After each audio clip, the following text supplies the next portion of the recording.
two things. I definitely want you to hold on, and I want you to give the website that people can find out about Path of Friendship, and I definitely want to continue our conversation, but I also want to get to our other guests.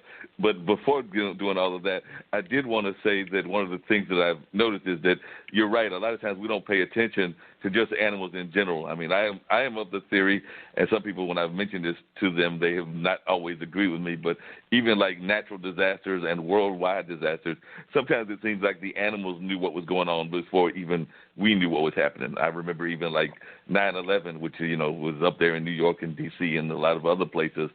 I've told friends of mine about the fact that we have like a lot of animals here in North Carolina. It still has some rural aspects of it, even in our cities, where there are trees and birds and squirrels running around and things of that nature. And, of course, animals that you don't want to see, like the rats and ants and things of that nature. But during that disaster, when, people decided to go crazy, it seems to me that I don't remember. It was like the universe almost sent the signals to the animals, because a lot of people, and I've talked to people even in New York, and they're like, Mark, you're right. I don't remember seeing a lot of birds flying around that day or a lot of other things happening that day that they usually had seen. So it seems like maybe the powers that be and the senses that be had already told the animals that we might be getting ready to do something stupid, so they might want to lay low. Absolutely. They're far less distracted than we are. I don't see very many dogs checking their email 6 times a day. They're living now, so, yeah, they're much more in tune than we are, for those things especially. Yeah, definitely. So if you would really quickly, give the website of Path of Friendship. Stay on the line. I do have some other calls that I want to reach, and including the one that called in about the same time, but I want to keep the conversation going. But if you could tell people the website for Path of Friendship, and then, of course, when I come back to you, I do want to learn a little bit of how you came up with that name and what that, I mean, you've alluded to some of it, but I want to hear more as to why you came up with that name. But definitely if you could give people that website. Absolutely. It's pathoffriendship.com. I read a lot of interesting articles on there, and just scroll through. There's a lot of information on there. Pathoffriendship.com. Very simple. Thank you, Corey. Dean, can you give us our other guest? I can't remember if they said they were dog lovers or not, or had any animals in the past, but I know that we've got a couple of folks that will be calling, including I think somebody that will be dealing with laughter, and sometimes I wonder if even dogs sometimes laugh at us and everything, because sometimes I think they get the jokes better than we do.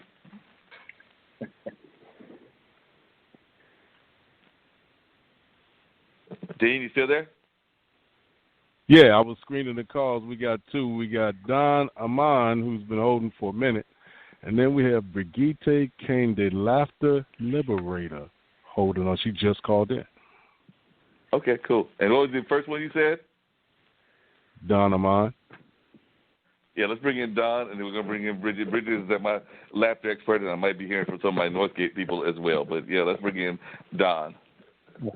Okay, Don Amon, welcome to Straight Talk with Dean and Mark. You're now on the line. Hey, how are you doing? Doing good. Like I said, I always enjoyed having these great guests and everything, and I know that I invited you to come on. So tell a little bit about yourself and what you're all involved in. And then I've got Bridget, who's a laughter person. And also, are you a pet owner? Like I said, we've been talking to Corey, who is an avid dog supporter and an avid dog person out there in the area, and has the organization Path of Friendship. So I don't know if you're a pet owner or not.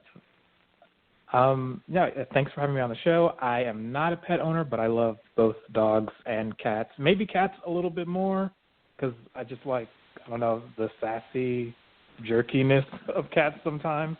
But yeah, I'm just in an apartment here in LA, so no pets for me at the moment. Yeah, it might be hard to have those pets in certain parts of LA and things of that nature. And tell folks a little bit more about your own involvement in the different industries that you're involved in. Yeah, so my name is Don. I'm a filmmaker here in Los Angeles, a writer-director, producer, with a focus in narrative filmmaking. I do a lot of like science fiction and speculative fiction, genre work, love horror. I also have just like a visual art background, so I do comics, I draw, and do animation and things like that. A lot of kind of some grounded narrative stuff, but a lot of superhero stuff too. My work tends to revolve around people of color, usually black folks, and and just kind of building stories around people that look like me. So, yeah. Exactly. Yeah. And that actually raises a good question, and it actually can tie both of the conversations in together, and then I will bring Bridget in as well. I do know that sometimes, I mean, of course, we had, some of the current movies and things that are going on that definitely have more people of color in the time and the storyline than it used to be. Of course, people think about the Black Panther and things of that nature, but there was a long time that we were lucky we saw maybe Uhuru and Garland Thompson, who passed on. We played an early character that was black in the early Star Trek, but there was a long time that we were beginning to wonder if we were even going to be invited to space travel, and sometimes I wonder if dogs wonder the same thing, because whether we're going to even have pets in space if we wind up destroying the Earth the way that it seems like we seem to be heading that direction sometimes, and we might have to move ourselves to another planet. So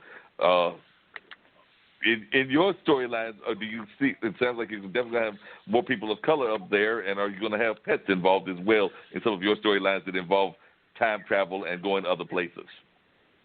I love that. I feel like I'm trying to think of like space films where people are traveling and stuff where they've had like a pet companion. I know there's something out there, but yeah, that's a good idea. I think that would be really interesting.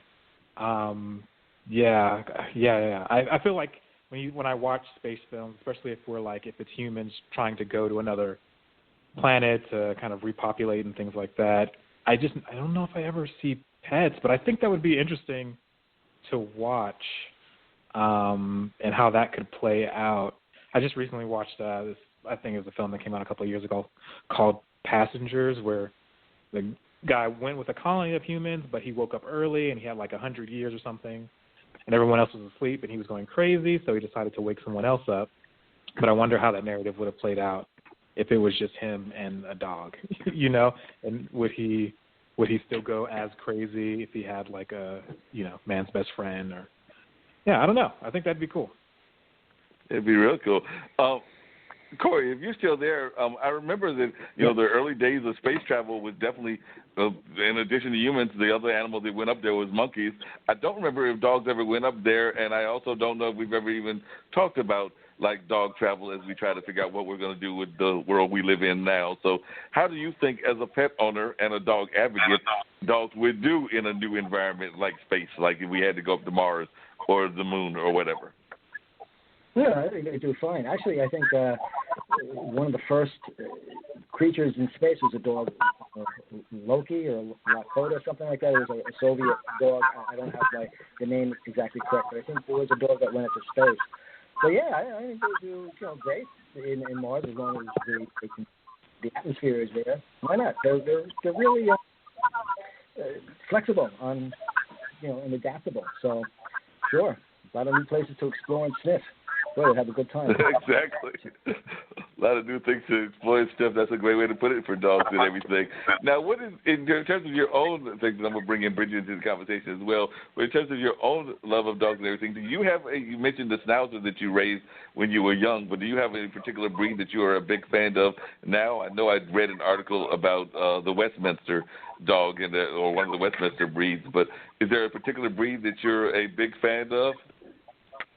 Yeah, I like the mixed breed. I like the rescue breeds now, and I love them all. I have a sort of a fondness for the pit bull. I just really like their personality, but that needs rescuing, and to me, that's the best breed that's out there. So, yeah. Yeah. Definitely. It seems like there's a good breeds, those kind of mixed breeds and things of that nature. Now, I also know that you've written about, and this is probably where the laughter person will come in, so I'll bring her in and everything after we talk about this, but we've also talked about the loss of animals. And a lot of times that can be very hard on people, because a lot of times you've lived with those animals for a number of years, and then they pass on. I mean, most animals in general don't have the lifespan of the human being, so there's a good chance that you're going to, outlive one of your pets and things of that nature. Now, I know some people are of the opinion that if you are really bonded with the animal, have that period of mourning, wait for a while before you get another dog. I know my dad, who I'm a big supporter of, and he's a big supporter of mine, he had Coffee, and Coffee passed away. Coffee was one of those dogs that literally, you started up the car and he was going to jump in the car, wanting to know where you went or where you were going, and jump in the car and plan to go on the ride with you. It's the same. And I lived around the corner with my brother at the time, and I've never been that much of a driver. I think I've had one car in my life, and a lot of times I'm the mass transit kind of person. But I know when my brother would start his car and it was only a block away, Coffee would literally be like, okay, well, Dad's not going on a trip.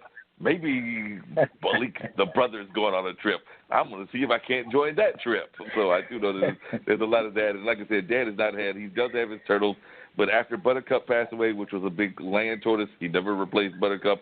He's definitely never replaced Coffee, which was our Labrador Retriever and everything, well, his Labrador Retriever. And I remember saying with Mom. Mom lived in Winston-Salem when she had Jet, which was a big Great Dane. They're very big dogs and everything, and she never replaced Jet after Jet passed. Now, my brother, on the other hand, has had a number of dogs. Some of them have passed, and shortly thereafter he would get another dog. So what is your philosophy on that in terms of whether we should or should not give time for the grief before getting another pet? It's a tough call because it's a very individual kind of thing. And 4 years ago, I lost my best friend. He was my German Shepherd, Cosmo. I swore up and down. I said, "That's it. I'm not going through this again. I'll never be able to replace it." And it took about 3 days. It was too much. It was too big a hole. But you have to think of it in a way. And for one thing, if someone is not ready to replace or they don't want to do it, that's absolutely fine. I mean, there's no judgment here whatsoever. You have to go you feel for you. But for me, I was concerned that would I be if I got another dog after Cosmo died, would it be sort of like cheating on him in a way? Or would he be somewhere, if he could look down, would it be somewhere saying, how dare you love somebody else? But then I began, what? It's not that that I'm replacing him, I'm adding to it, that the love expands, and it has to go somewhere. So it was more like honoring him, and I did rescue another dog, totally unlike him, but he still occupies the same space in my heart that he always has. So I haven't pushed him aside for her, I've just added her to that space, and it expands it more and more. I don't think you have this sort of finite amount of love for the dogs if you can constantly add and add and add, if that's something that you want to do. And if it's not something that you're ready to do, that's absolutely fine as well. But it's not a betrayal of your first dog to if somebody's thinking that you're only expanding the love, you're not removing anything from that. Yeah, definitely. That's very true and everything. That it's just that way that you have to, I guess, depend on how your relationship with the dog and whether you want to just honor them by not, as I said, I know both my dad and my mom never replaced the dog that they had really fell and attached to. But I do know others that, like I said, definitely got other pets later on. But so I'm not surprised that you had that kind of reaction with yours. You also said that you had done some work in the search and rescue field. Could you tell us a little bit more about how that works with the dog world and everything? Because I know we've had a couple of search and rescue kind of things here in North Carolina, so I was just wondering as to how you got involved in that. I did that years ago when I lived in Vermont. I did it I had St. Bernards at the time, and I've always loved scent work. Prior to that, I did some work, freelance work for some of the police departments in scent work with dogs, and I loved it because it's a totally other world that they live in. There are many, they can smell in more detail than we can even see. So it's an incredible thing. And so when I lived in Vermont and I had St. Bernards, and I love hiking, I did do an awful lot of hiking with my dogs. We would go up into the mountains. We live right near, sort of on the border of New Hampshire and Vermont. So we go to the White Mountains of New Hampshire, and my dog Oliver and I, we would prepare for lost hikers or avalanche work. And we started a Northeast Kingdom, which is the area of Vermont. We called it Northeast Kingdom Canine Search and Rescue. And we never really got called in for anything the time I was there. Unfortunately, we really got lost. But the training is fun, and one of the things I love about it is the dogs love doing it. It's not a lot of training or bribing them or coercing them to do this. They just love doing it. And there's a lot of different ways and styles to do it, and everybody has their own. the way I did it was